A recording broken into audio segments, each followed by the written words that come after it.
Hello dear friends, welcome back to my YouTube channel Singh science classes. दोस्तों, आज हम सभी लोग इतिहास के पिता के बारे में और उससे संबंधित कुछ महत्वपूर्ण तिथियों के बारे में जानकारी प्राप्त कर चुके हैं। तो आज हिस्ट्री स्पेशल में आज हम लोग बात करेंगे भारत के नामकरण के बारे में। तो देखिए, क्या है कि भारत का नाम जो है वो बहुत ही हम लोग मुख्य रूप से जानते हैं। भारत का नाम जो है वो भारत है, हिंदुस्तान है और इंडिया कहा जाता है, आर्यावर्त भी कहा जाता है, कहीं कहीं रीवा भी कहा जाता है। तो चलिए हम लोग देखते हैं भारत का जो प्रमुख नाम है उन सभी चीज़ों के बारे में। और हमारा जो भारत का जो नामकरण किया गया वो कहाँ से किया गया, कैसे कैसे किया गया, उन सभी चीज़ों के इतिहास के बारे में आज हम लोग पढ़ेंगे।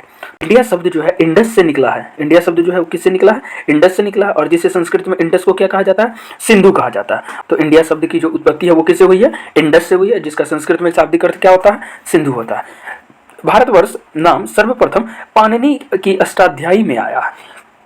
और ये भारतवर्ष का जो नाम है वो सबसे पहले किस में आया था? पाणिनि का जो अष्टाध्यायी था उससे भी लिया गया।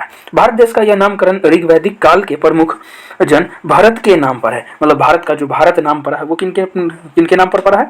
तो वो राजा भरत के नाम पर पड़ा है, जो ऋग्वैदिक काल के प्रमुख राजा हुआ करते थे। उसके बाद कहता है वैदिक काल में उत्तर भारत को आर्यावर्त, वैदिक काल में मतलब कि वो जो चलता था वैदिक काल, उस समय में जो है भारत का उत्तरी भाग जो था, मतलब कि उत्तरी भाग को क्या कहा जाता था? आर्यावर्त कहा जाता था, और दक्षिणी भाग को दक्षिणापथ कहा जाता था। चलिए हम लोग आगे देखते हैं। जैन कथाओं के अनुसार देश का नाम जैन तीर्थंकर ऋषभ देव के बड़े पुत्र भारत के नाम पर भी ऐसा माना जाता है। जैन कथाओं के अनुसार जो है भारत का नाम जो है भारत, ये जैन तीर्थंकर, जैन कथाओं के अनुसार अगर हम लोग बात करेंगे तो उस समय उनका जो प्रथम तीर्थंकर थे। अभी तक जैन धर्म में कुल मिलाकर 24 तीर्थंकर हुए हैं, जिनमें सबसे पहले तीर्थंकर जो थे और जैन धर्म का जो संस्थापक थे वो ऋषभ देव थे। और उनके जो बड़े पुत्र थे भारत, जो बहुत ही उस समय शक्तिशाली और बहुत ही प्रतापी राजा माने जाते थे, इसलिए उन्हीं के नाम पर भारत का जो है नामकरण भारत किया गया, ऐसा जैन कथाओं के अनुसार ऐसा माना जाता है। उसके बाद देखते हैं और भी बहुत सारे कथाएं हैं, जिसमें कहता है पौराणिक कथाओं के अनुसार पौरुष वंश, पौराणिक कथा के अनुसार जो है ये पौरुष वंश के राजा दुष्यंत एवं शकुंतला के पुत्र भरत के नाम पर, अभी हम लोगों ने कुछ देर पहले चर्चा किया था भारत का जो नाम किस पर किया गया था? भरत के। तो वो भरत जो थे वो दुष्यंत और शकुंतला के पुत्र थे, जिनका नाम क्या था? भरत। तो ठीक उन्हीं के अनुसार जो है वो ब्राह्मण ग्रंथों में इस देश को भारतवर्ष कहा गया और उन्हीं के नाम पर क्या किया गया? तो भारतवर्ष नाम दिया गया। उसके बाद देखते हैं विष्णु पुराण में समुद्र के उत्तर और हिमालय के दक्षिण में जो स्थित देश है उसका नाम भारत है, क्योंकि यहाँ भारतीय संतति, भारत के प्रजाति निवास करती है। भागवत पुराण में इस देश को अजना वर्ष की संख्या दी गई है।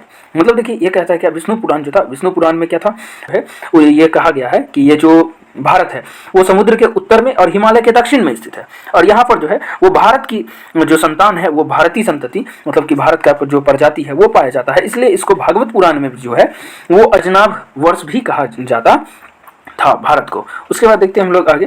भारत को जम्बू द्वीप का एक भाग भी माना जाता है। भारत जो है वो एक जम्बू द्वीप का भाग है। जम्बू द्वीप का मतलब होता है कि जामुन के वृक्ष, मतलब कि भारत का जो तटीय क्षेत्र था उस समय में वहां पर जामुनों का बहुत ज्यादा वृक्ष पाया जाता था, इसलिए इसको जम्बू द्वीप भी कहा जाता है। बौद्ध ग्रंथों में जम्बू द्वीप उस भूभाग को कहा जाता है जहां ईसा पूर्व 3री शताब्दी में मौर्य वंश का शासन था।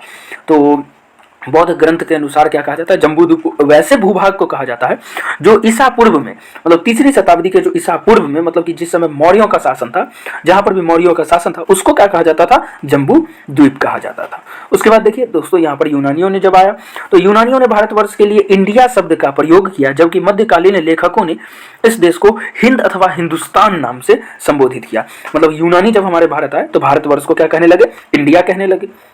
और उसके बाद जो उस समय मध्यकालीन के जो लेखक थे, मतलब इतिहासकार जो थे, उन्होंने भारत को क्या कहा? हिंद अथवा हिंदुस्तान के नाम से उन्होंने संबोधित करने लगा। अब क्यों? तो क्योंकि उस समय जो था ये फारसी शब्द हिंदू से बना हुआ था, क्या? हिंदुस्तान या हिंद।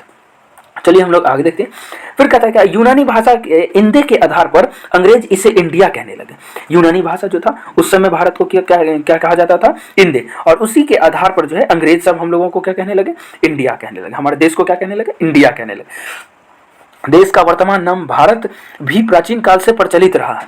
और मतलब भारत जो है वो अभी जो हमारा देश का नाम जो भारत है वो बहुत ही प्राचीन काल से ही ऐसा प्रचलित रहा है। भारत एक प्राचीन कबीला का नाम था। भारत जो था एक प्राचीन कबीला का नाम था, उसी से हमारा ये जो प्रचलित हो गया क्या? भारत के नाम से प्रचलित हो गया। उसके बाद देखिए फिर कहता है कि भारतवर्ष का सर्वप्रथम उल्लेख हाथी गुम्फा अभिलेख में मिलता है। तो भारतवर्ष का जो उल्लेख है वो सबसे पहले किसमें इस अभिलेख में मिलता है, तो वो हाथी गुम्फा अभिलेख में मिलता है। हिंदुस्तान शब्द उल्लेख सर्वप्रथम 262 ईस्वी के ससानी अभिलेख में मिलता है। मतलब हिंदुस्तान शब्द का जो उल्लेख है वो सबसे पहले कब मिला था, तो 262 ईस्वी का जो ससानी अभिलेख था उसी में भारत का नाम हिंदुस्तान उल्लेखित था। अभी वर्तमान में हमारा जो भारत है उसमें भारत के संविधान 1 में यह घोषित किया गया कि भारत अर्थात इंडिया राज्यों का संघ होगा। मतलब भारत जो है एक प्रकार का क्या है, राज्यों का संघ है।